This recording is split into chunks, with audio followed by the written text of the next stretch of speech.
جب حضور پاک صلی اللہ علیہ وسلم تشریف لائے دنیا میں تب حالات یہ ہو گئے تھے اگر قریش مکہ کے کہ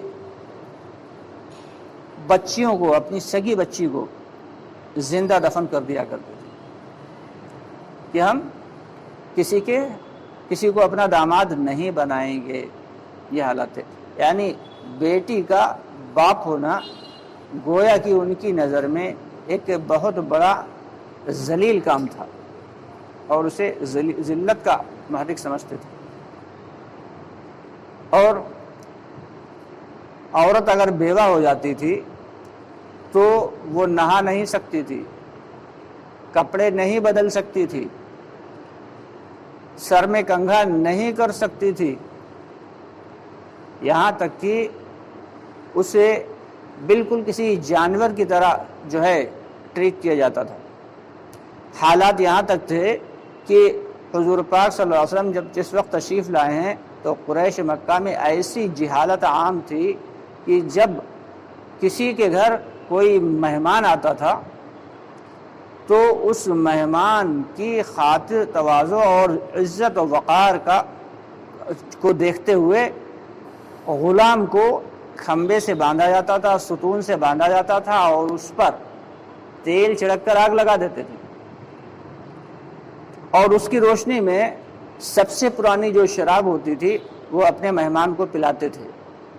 ادھر غلام تڑپ رہا ہے، جل رہا ہے، اور ان اتنے سیاہ دل، اتنے سخت دل ہو چکے تھے کہ ان پر کوئی فرق نہیں پڑتا تھا اور بہت پرانی سے پرانی شراب لے کے وہ آپس میں مل بانٹ کے پیتے تھے، ہنسی ٹھٹے کرتے تھے. حالات ایسے عجیب و غریب تھے کہ اگر کوئی عورت چلی جا رہی ہے اور پیچھے دیکھتے تھے آدمی بیٹھے ہوئے تو ایک اس میں سے کہتا تھا یہ عورت جو ہے یہ حاملہ ہے اور اس کے پیٹ میں جو ہے وہ بیٹا ہے. دوسرا کہتا تھا نہیں، شرط لگا لو، اس کے پیٹ میں بیٹی، اس کے پیٹ میں لڑکی. اب وہ اس میں آپس میں جو ہے شرطیں لگائی جاتی تھی. کہتے تھے اچھا چلو ابھی چل کے دیکھ لیتے ہیں، جا کے اور اسے پکڑ کے عورت کو اس کا پیٹ چاک کر کے اور نکال کے چیک کر لیتے تھے کہ دیکھو اس کے پیٹ میں لڑکا ہے یا لڑکی. ایسی جہالت عام تھی، اتنی زیادہ جہالت تھی، ایسی جہالت کی دنیا میں جس کی مثال ملنا مشکل ہے. ایسی جہالت کبھی بھی کہیں بھی رہی ہی نہیں. ننگے ہو کے طواف کیا کرتے تھے. کعبے کا طواف پہلے تھوڑے کپڑے کم کیے گئے، اس کے بعد پھر مزید کم کیے گئے، پھر اس کے بعد مزید کم کیے گئے، یہاں تک کہ جو جتنے کم کپڑوں میں اور طواف کرتا تھا اتنے زیادہ اس کا طواف مقبول سمجھا جاتا تھا. پھر حالات یہ ہو گئے کہ لوگ بغیر کپڑوں کے طواف کرنے لگے. وہ جگہ جس کی حرمت خود اللہ تعالیٰ کو بے حد پسند ہے، اس جگہ کا لوگ ننگے ہو کے طواف کیا کرتے تھے. جہالت اتنی زیادہ عام ہو گئی تھی کہ آپس میں لڑائی جھگڑے تو بالکل عام سی بات تھی کہ ایک کے اونٹ نے اگر دوسرے کے اونٹ سے پہلے پانی پی لیا تو کہتے تھے کہ تمہارے اونٹ نے میرے اونٹ کے پانی کو جھوٹا کر دیا. اور پھر لڑائیاں ہوتی تھیں، اور لڑائیاں بھی جو سالہ سال چلتی تھی، نسل در نسل چلتی تھی. مرنے والا جب مرنے لگتا تھا تو اپنے بچوں کو، اپنے گھر والوں کو اس کی تاکید کر کے جاتا تھا، دیکھو فلاں نے تمہیں میرے فلاں دشمن سے بدلہ لینا ہے. اتنے زیادہ حالات خراب تھے. اس وقت حضرت محمد مصطفیٰ صلی اللہ علیہ وسلم جب تشریف لائے تو ان برے حالات میں آپ صلی اللہ علیہ وسلم نے جب دعوت کی محنت کی تو پھر اندازہ لگائیں کہ ان کے اوپر کس قسم کے ظلم و ستم ڈھائے گئے ہوں کہ جس کی مثال ملنا مشکل ہے. اس سے پہلے بھی قومیں آئیں اور ان کے نبیوں کو بھی ان کے قوموں نے ہلاک کیا، لیکن اتنے زیادہ ظلم و ستم کبھی کسی بھی نبی پہ نہیں ہوئے اتنے ہم سب کے آقا نامدار محمد مصطفیٰ صلی اللہ علیہ وسلم کے اوپر ظلم و ستم کیے گئے. یہ حضرت نوح علیہ السلام کے زمانے میں جب تقریباً 950 برس تک حضرت نوح علیہ السلام نے اپنی قوم کو دعوت دی جب حضرت نوح علیہ السلام اپنی قوم کو بلا کے اسے دعوت دیتے تو لوگ پتھر مارتے، اور اتنے پتھر مارتے کہ حضرت نوح علیہ السلام پتھروں کے نیچے بالکل ڈھک جاتے۔ حضرت جبرائیل علیہ السلام آتے، پتھروں کو ہٹاتے، اور حضرت نوح علیہ السلام کے جسم کو پر جو زخم ہو چکے ہوتے تھے ان پر اپنے پروں کو ملتے، جس کی برکت سے ان کے جسم کے سارے زخم صحیح ہو جاتے۔ اور پھر حضرت نوح علیہ السلام پوچھتے، اے جبرائیل اب کیا کریں؟ تو جبرائیل علیہ السلام فرماتے، آپ کا تو وہی کام ہے کہ دعوت دیجیے، اس کے علاوہ آپ کا کوئی کام نہیں۔ اس کے بعد پھر حضرت نوح علیہ السلام لوگوں کو بلاتے، پھر لوگ ان کی باتوں کو سنتے، تاب نہ لاتے، پھر پتھروں سے مارتے، اور پھر پتھروں سے مار کے ان کو پتھروں کے ڈھیر میں بند کر دیتے، یہاں تک کہ 950 برس کا وقت گزر گیا اسی طریقے سے دعوت دیتے دیتے۔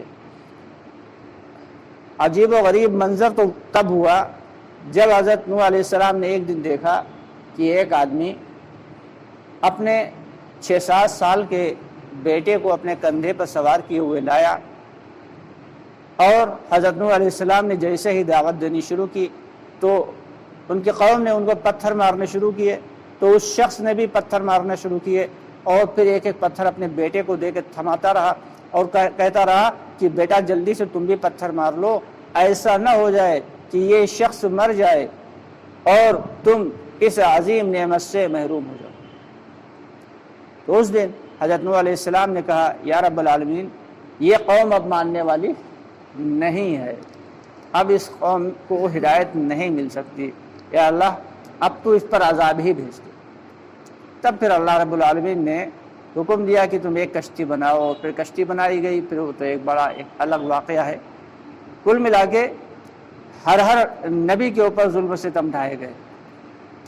حضرت الیاس علیہ السلام کا یہ معاملہ ہے کہ ایک مرتبہ ان کے قوم ان پر وہ جب دعوت دیتے تو ان کی قوم انہیں بے حد و حساب ان پر جو ہے ظلم و ستم کرتی۔ ایک دن وہ بھاگتے ہوئے چلے جا رہے تھے اپنی قوم کے ظلم و ستم سے بچتے ہوئے، یہ ایک پیڑ میں انہوں نے پناہ لی تو ان کی قوم کے لوگ آ کے ڈھونڈنے لگے کہاں گیا۔ تو شیطان جو کہ ایک انسان کی شکل میں آیا، اس نے کہا کہ تمہیں معلوم بھی ہے وہ اس پیڑ میں چھپ گیا ہے۔ تو ان لوگوں نے کہا اب کیسے نکالا جائے؟ تو شیطان مردود نے نیم کی پتی دی، کہا ایسا ایک لوہے کا آلہ تیار کرو اور اس سے اس پیڑ کو کاٹ دو۔ چنانچہ حضرت الیاس علیہ السلام کو اس آری سے اس پیڑ کو کاٹا گیا، ساتھ میں حضرت الیاس علیہ السلام بھی کٹ گئے، لیکن اللہ کے دین کی دعوت کو نہیں چھوڑا۔ حضرت شعیب علیہ السلام لوگوں کو دعوت دیتے، لوگ ظلم و ستم کے پہاڑ توڑتے، آخرکار ایک دن کہنے لگے کہ ہم تمہاری بات تب مان لیں گے جب اس چٹیل پہاڑ سے، چکنے پہاڑ سے تم ایک اونٹنی کو نکال دو، زندہ اونٹنی نکال دو۔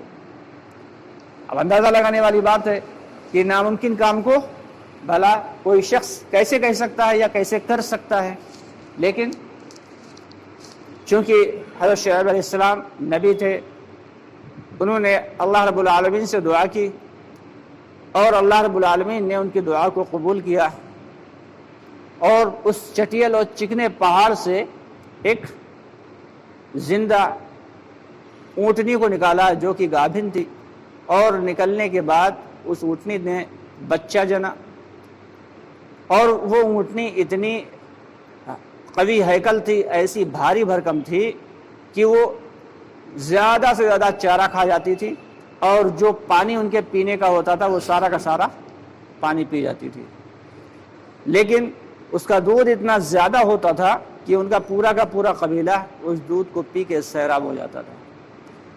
لیکن اس میں بھی پھر شرپسند عناصر آگے آئے اور انہوں نے ایک دن اس اونٹنی کو ذبح کر دیا، یعنی قتل کر دیا، جبکہ شعیب علیہ السلام نے منع کیا تھا، دیکھو تم لوگ اس اونٹنی کو کوئی نقصان نہ پہنچانا، یہ اللہ رب العالمین کی جانب سے آئی ہے، اگر اسے کوئی نقصان پہنچے گا تو عذاب آ جائے گا۔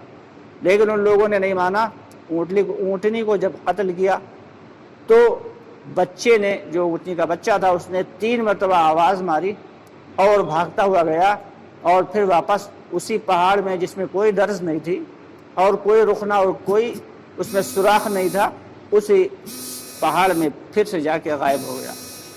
لیکن اللہ کی جانب سے عذاب آیا اور پوری کی پوری قوم تہس نہس کر دی گئی، پوری کی پوری قوم کو اللہ تعالیٰ نے تہس نہس کر دیا۔ اسی طریقے سے جتنے بھی انبیاء کرام آئے دنیا میں، ہر نبی کو اللہ تعالیٰ نے دعوت کی محنت کو دے کے بھیجا، ہر نبی کی ذمہ داری تھی۔ اب چونکہ کوئی نبی تو آنے والا تھا نہیں، ہم سب کے آقائے نامدار محمد مصطفیٰ صلی اللہ علیہ وسلم آخری نبی ہیں، اب اس کے بعد کوئی نبی آنے والا نہیں ہے، تب اللہ تعالیٰ نے اس امت کو امت محمدیہ والا کام دے دیا۔ اس امت محمدیہ کو دعوت کی محنت کا کام دیا کہ اب دعوت تو دی جائے گی لیکن نبی کوئی نہیں آئے گا، تو اب یہ کام کون کرے گا؟ یہ امت محمدیہ کرے گی۔ لیکن افسوس کی بات یہ ہے کہ جس وظیفہ زندگی اور کو دے کے اللہ رب العالمین نے ہمیں چنا اور دنیا میں بھیجا، ہم اسی کام کو چھوڑ بیٹھے اور دنیا کے کاموں میں لگ گئے، وہ دنیا کے کام کہ جن پر اللہ تعالیٰ کی جانب سے کوئی بھی وعدے نہیں ہیں۔ دنیا کے کسی بھی کام پر اللہ تعالیٰ کے کوئی وعدے نہیں ہیں، لیکن دین کے کام پر اور دعوت کی محنت پر اللہ تعالیٰ کے بڑے بڑے وعدے ہیں، اور وہ وعدے بھی کوئی چھوٹے موٹے نہیں ہیں، بہت بڑے بڑے وعدے ہیں۔ یہ اللہ تعالیٰ نے اس دعوت کی محنت کی برکت سے جو ہے وہ دنیا میں بھی لوگوں کو چمکایا ہے، اور آخرت میں بھی ہمیشہ والی زندگی کو کامیاب بنانے کے وعدے ہیں۔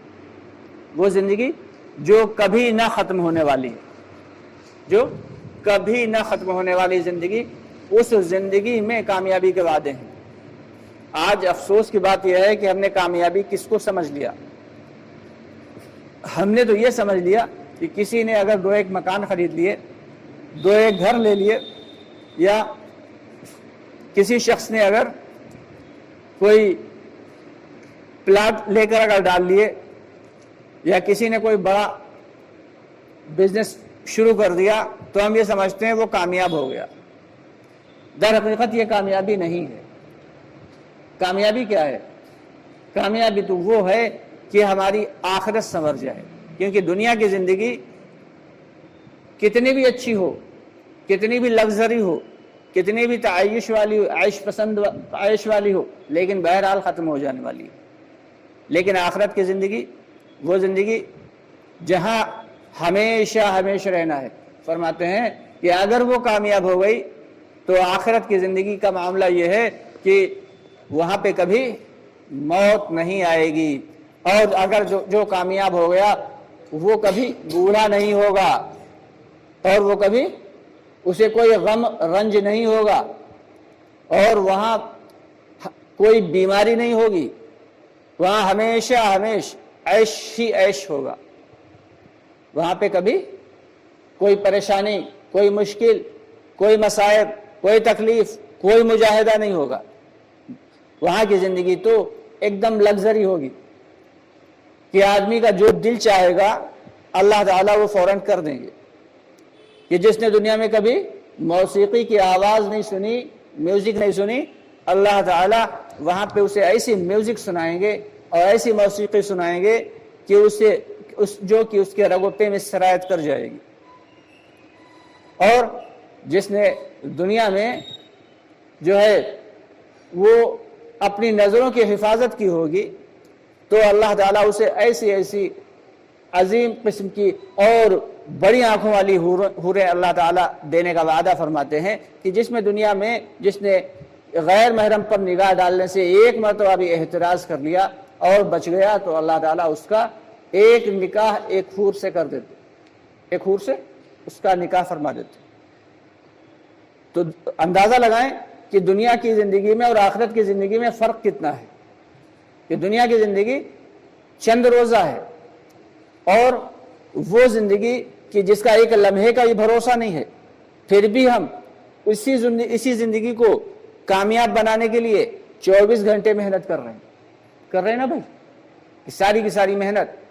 ایک بچہ جہاں 3-4 سال کا ہوا تو اسے اسکول بھیجا جانے لگتا ہے، حالانکہ بچہ بھی رو رہا، اور غور سے دیکھا جائے تو پتہ یہ چلتا ہے کہ ماں بھی دروازے پہ کھڑی رو رہی، اور بچہ اسکول جاتے ہوئے رو رہا، ادھر ماں کھڑی رو رہی دروازے پہ کہ ہائے میرا بچہ جا رہا ہے، لیکن پھر بھی بھیجتی ہے۔ 3 سال سے 4 سال سے پڑھائی شروع، اور پھر وہ پڑھائی کب تک چلتی ہے کہ وہ پڑھائی چلتی ہے انٹر یا پھر گریجویشن، یا پھر اگر MBBS بننا ہے تو وہاں تک، یا انجینئر بننا ہے تو B.Tech کرنا ہے۔ کل ملا کے وہ پڑھتے پڑھتے اتنا زیادہ دنیا ہی میں رم جاتا ہے کہ آخرت سے اس کا کوئی لینا دینا بچتا ہی نہیں، آخرت سے اسے کوئی سروکار رہتا ہی نہیں۔ دنیا کے کاموں کو چھوڑنا نہیں ہے، بے شک ڈاکٹر ہی بننا ہے، انجینئر ہی بننا ہے، جج ہی بننا ہے، سب کچھ بننا ہے، لیکن ساتھ ساتھ مومن بھی بننا ہے۔ کہ مومن کیا ہے؟ یہ ایک اللہ تعالیٰ کے اوپر کامل یقین، دل کے یقین کا نام ہوتا ہے ایمان، جس پر اللہ تعالیٰ کے وعدے ہیں۔ اسلام والا ہونے پہ کوئی وعدے نہیں، کہیں پہ بھی اللہ تعالیٰ نے مسلم ہونے پہ وعدے اللہ کے نہیں ہیں۔ یہاں پہ جو بھی اللہ کے وعدے ہیں سارے کے سارے ایمان پر ہیں، اور ایمان اور اسلام میں فرق ہے۔ ایمان کیا ہے؟ نظر نہیں آتا، دل کے اندر رہتا ہے۔ اسلام کیا ہے؟ نظر آتا ہے، جو ہے آدمی باشرع ہے، اس کے کپڑے بھی باشرع ہیں، اور اس کی بات چیت جو ہے وہ بھی باشرع ہے، شادی بیاہ بھی شریعت کے اعتبار سے ہے۔ یہ ساری کی ساری چیزیں کیا ہیں کہ وہ نماز پڑھ رہا ہے، روزے رکھ رہا ہے، اور جھوٹ سے بچ رہا ہے، یہ سارا کا سارا کیا ہے؟ یہ اسلام ہے۔ اور ایمان کیا ہے؟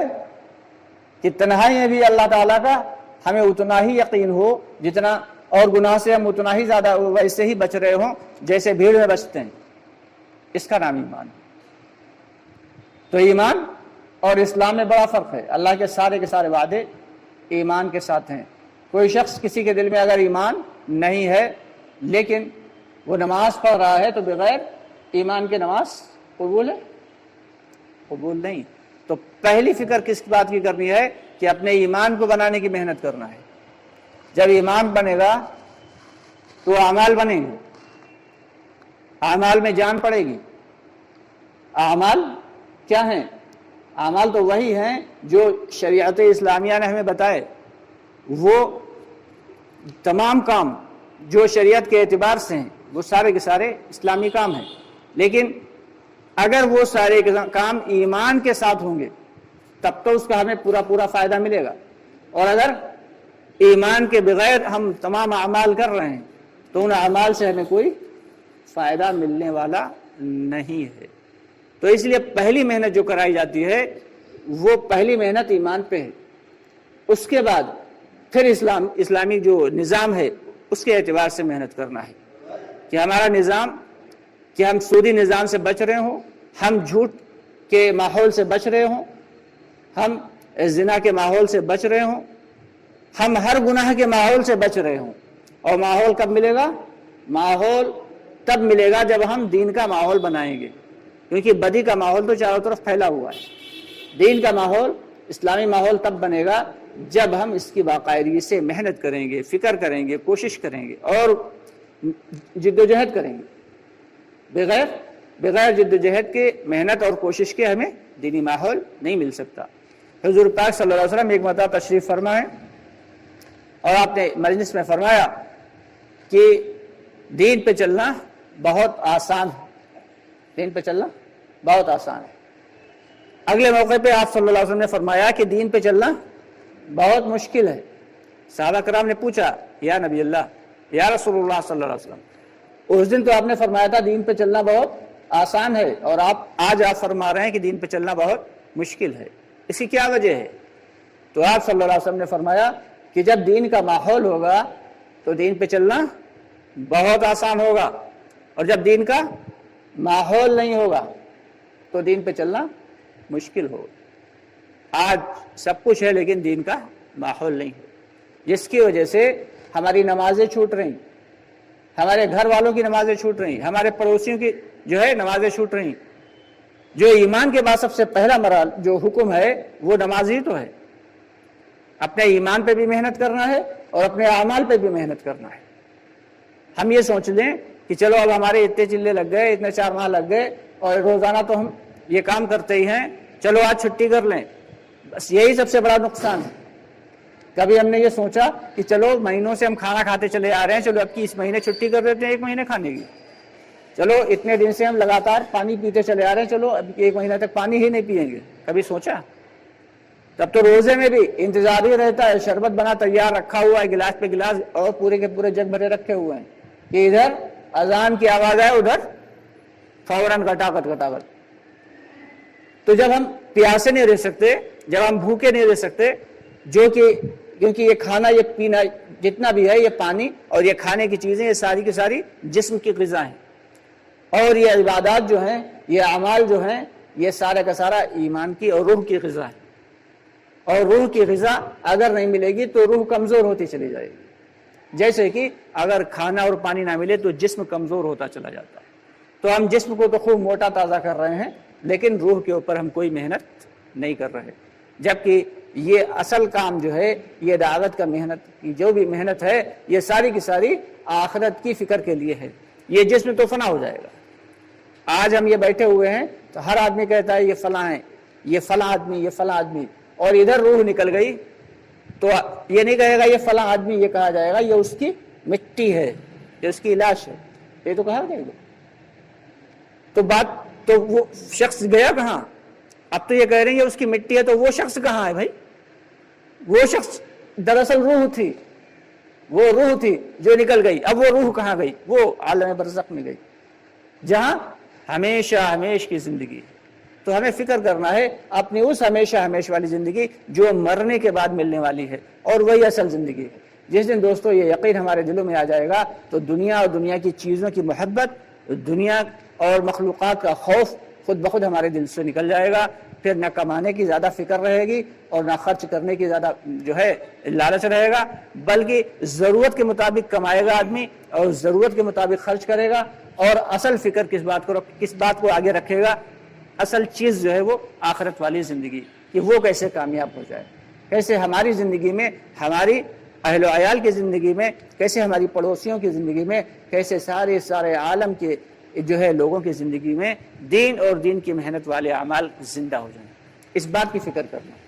اس کے علاوہ آپ سے ایک گزارش اور بھی کرتا چلوں کہ جیسا کہ اس سے پہلے بھی میں آپ کو بتا چکا ہوں کہ ہمارے کچھ ساتھی الحمدللہ خدمت خلق کے جذبے کے تحت بہت سارے ضرورت مندوں کی مدد کیا کرتے ہیں، اور کئی ساتھیوں سے جو ہے فنڈنگ بھی ہو جاتی ہے تھوڑی بہت، باقی تو اپنی زکوٰۃ وغیرہ کا یہ لوگ نظم کر کے ایک جگہ جمع کر کے، اور ضرورت مندوں کو چاہے وہ کسی بھی اعتبار سے ضرورت مند ہو، اگر زکوٰۃ کا مستحق ہے تو زکوٰۃ کے اعتبار سے، اور اگر صدقے کا مستحق ہے تو اس کے اعتبار سے اس کی مدد کرتے رہتے ہیں۔